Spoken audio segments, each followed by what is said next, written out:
Hello everyone, welcome back to my channel No Filter Surela. Today I would like to talk about the books I have read so far and the books really appeal to me, and why those books appeal to me so much.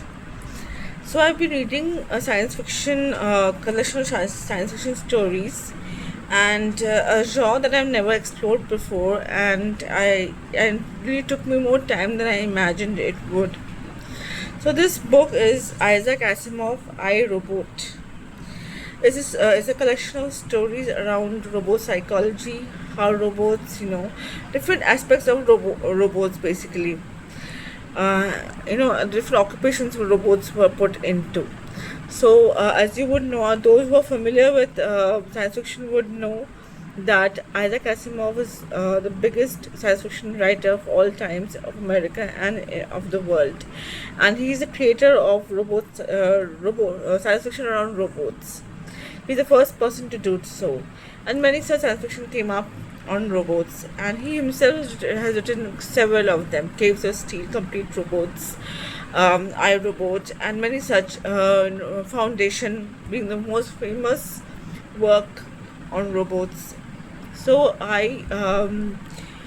this is the first, this is, I think, second or third science fiction book I've read, and I've read End of Eternity before. It was suggested by a co-writer and friend, Patanjali, and this one I had in my collection, my husband's collection. So he has read most of the science fiction, and I am quite new to it. And I've been assigned to write one short science fiction story, and that's how I came into this world of science fiction. And I'm really enjoying this process of reading and knowing this world of science fiction. And what is more interesting is I thought science fiction, I bracket science fiction something that is beyond my understanding and my capability as a reader. But I was totally wrong. Preconceived notions can be really, can be wrong. So I was wrong about science fiction. That science fiction is beyond my understanding, beyond my capability. A writer like Asimov, a genius writer Isaac Asimov, can make science so accessible to every reader who is a layman like me, who have not done high school science. I have studied science back in school, and does not know anything about robot psychology, robotology, nothing about robotics at all. So, but still, I could really connect with it, with the story, because of the emotional content of the story is so high. We can feel those robots are more human than the creator of the robots and the robot psychologist. So it was a very emotional quotient of the story and the storytelling, and there's equal measure of love, understanding, hatred, betrayal, all those emotions that we associate with human interaction and human understanding. I have been infused on the robots. Robots are more human than human itself, I felt while reading these kind of this book especially. So it has been a pleasure reading about robots and iRobots, and I look forward to reading more such science fiction. Now that I'm in this pasture, I would like to explore science fiction to the hilt.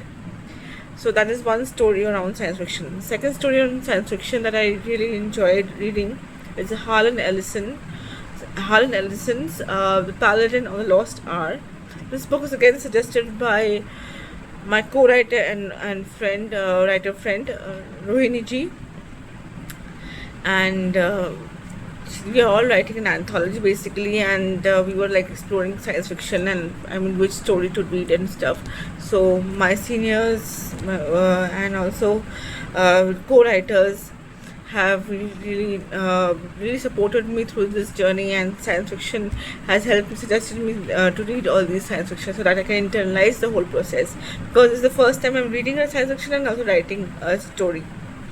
So that has been a very challenging journey last 2 years, and I'm still on it, and we're like almost the last leg of it. So one day when the book is ready, I'll share it with you. Till then, I'm sharing more the recommendations of the books I have read. And coming back to The Paladin of the Lost Hour by Harlan Ellison. Harlan Ellison's book is so high on emotion, because it's just not a science fiction story around a pocket watch belonging to a different era. A story about a man who did not get a closure in the past, who feels, a huge burden on his heart. How this man befriends another stranger, an old, very, very old stranger. A father son relationship kind of goes around them, and they kind of, and this stranger helps this man to overcome his past and, get relief. And this young man, or middle aged, yeah, pretty young man actually. He was a pretty young character. A pretty young man actually, he's put through a test. He does not know he's being put through a test to this stranger, the old man, and he passes this test, and he's bequeathed a legacy he never imagined he would be given. He was curious about this pocket watch. He has seen this pocket watch before, and this pocket watch has this magic quality that will land in the hands of people who really deserve it. So, what happens? How does this young man get this pocket watch? What test was he put through? Who was the stranger? What was, and the first opening scene is so graphic and so beautiful. I mean, I could see the story unraveling before me, which is just awesome, right? And I am the most emotional. I was the most emotional science fiction I've ever read. And we as human beings are always, in that situation. We are always grappling with the past. We always want to, forget the past, forgive and move on. But moving on sometimes is not very easy, as the character was suffering in the story. And then moving on really helps us to grapple with the present. So this story is very relatable in that way. It was, we all have been in that man's situation maybe in one point of our life. So that makes both Paladin on the Last Hour and I Wrote both such a endearing science fiction I've read. And they're the two books first, and one that is not science fiction but a very interesting bestseller. It's a bestseller right now. Those most people have read it by now, I guess. Days at the Morisaki Bookshop. Was fabulous book by Satoshi Yagisawa, and it's translated by Eric Ozawa. Very well, so well translated. The translation and the book. I mean, the translation is not a very easy thing, and translating the book to maintain its essence is just fabulous work done actually by Eric Ozawa, as much as Satoshi Yagisawa, who put the story forward. So this is a story about a bookshop, a family-run bookshop in a road which is full lined with bookshops like that. I think it's in the city of Tokyo, or in some city in Japan. As far as I remember. So this story revolves around this man who runs his bookshop, and earlier he was not known to be very successful. Nobody had a very high expectation from this man who's run this bookshop. And the story of how he meets his niece after many years. So this niece of his has gone through a major heartbreak, and has been instructed by her mother to go and stay with his uncle and meet his uncle. This girl is very iffy about his uncle. She doesn't want to go there, leave alone staying in the shop. So she always wanted to go visit and come back after like 1 or 2 days. Like that was a initial plan. But she goes on to stay there.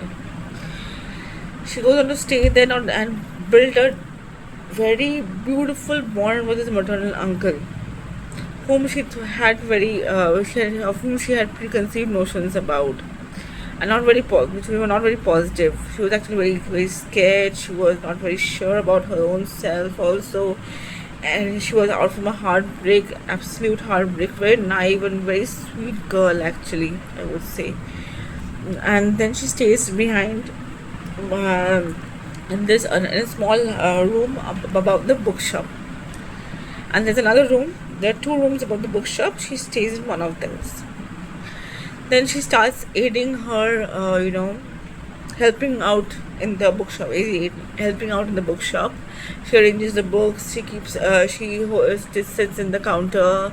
She guides people to read which books to read and stuff. And There's a very strong clientele that keeps coming to this bookshop, and she develops friendship with them. And this is there's a regular who comes, and also there's a young fellow who comes there. So it is a very interesting, it's a story about human relationships also, if you may say. So she starts helping the bookshop and reads books, becomes a voracious reader. She explores titles she never imagined she would ever do, and that gives her a lot of happiness. She finds a purpose in life, she finds a happiness, she finds a footing. And she also faces her past along with her maternal uncle, who helps her to deal with her past and put a closure. Again, the book, all the books I've read, there's this thing with the meeting up with the past, closure with the past, which is interesting. And yeah, so she the closure with the past resolves the past issues and can really sync with the present right now. And the most beautiful thing about another beautiful thing about this book, apart from her love of reading books, has grown suddenly, and she became a voracious reader. She starts finding herself, a path of self discovery starts.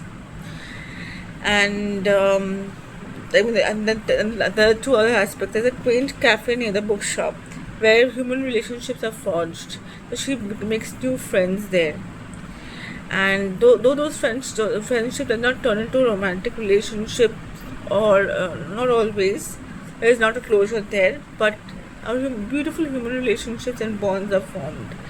And it really shows different aspects of human characters. Different shades of characters are frequent that cafe, who are the regulars in the cafe.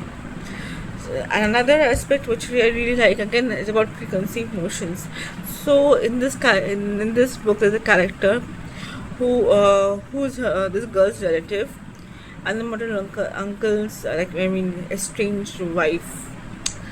So this character, the woman character is very important to mention woman character, because she does not follow the social norms and does not stay in line with the society.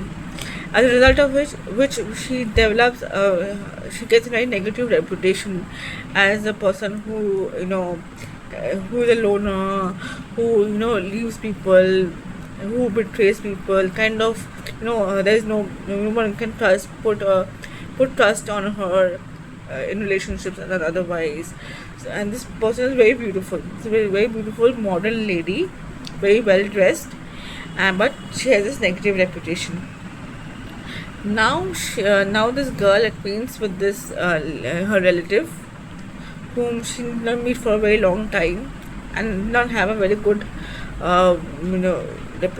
opinion about either.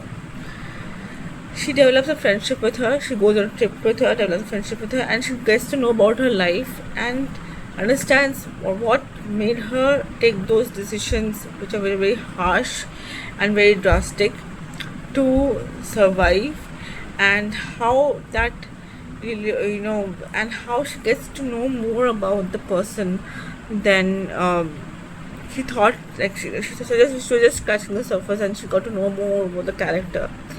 And its interaction between these two characters makes it very interesting. So and so relatable, because in a life we also meet such characters of whom we have preconceived notion. We think that life is like black and white, and we don't we are all great characters. We forget that. And this book also addresses that in a very subtle way, though it's more around books. So while reading this book, I came across an idea. An idea came to my head, and I don't want to gatekeep, but want to share this. Kind of as a writing prompt, as an idea, just an idea or thought to munch upon. So we can contextualize the story of the Reason Morisaki bookshop in in our cities and towns, where there are many bookshops like that.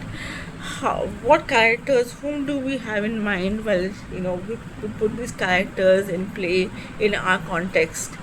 We can write some stories and stuff around this. I think it'll be fabulous. Even my thoughts, and I have not really kind of I don't know, whenever I sit down to write I will write, but I think this is a very interesting idea that I don't want to keep and share with you. I If you would like to take it up, please do. It's a beautiful idea and can contextualize these at the Morisaki bookshop in your city. If it's Abbas in Hyderabad or College Para, Bulpara in College Street, that is College Street in Calcutta, or any other, or any other bookstore in your city. So, quite popular or not so popular also. So, if you can, really think about, there are many such family-run bookstores and which have become a part of history right now. You can really think about this and put it into play. And this story can be in so many angles to explore on the story. That are open in this story, and the way many ways to approach this story. So these are the Morisaki bookshop. I'm really looking forward to read more days at the Morisaki bookshop. I think it's going to be a fabulous book, and I've never been so desperate to read a sequel of a book after reading the first one. I think this is the first book ever that makes me so desperate to read the second sequel. This is from my end. I really enjoyed it, and you let me know what you think. If you want to have a conversation with me regarding these books, a live chat about books and about films, spirituality, anything you want to have a live chat, do let me know in the comments below. I would like to take it up sometime and have a live chat with you guys, whoever wants to come and have a chat with me. And mutually convenient time. This is from me at this moment. Like, share, and subscribe to my channel so that I can create such beautiful videos. And since I read all the books I recommend, it takes me time to create such videos and come back. So please bear with me. Again, I reiterate, like, share, and subscribe to my channel. Share it with your friends and family. And till then, sayonara. Keep well, keep healthy, stay happy, and I'll meet you again in another video doing something, sharing a slice of my life at No Filter Surela. Please watch this space to know more.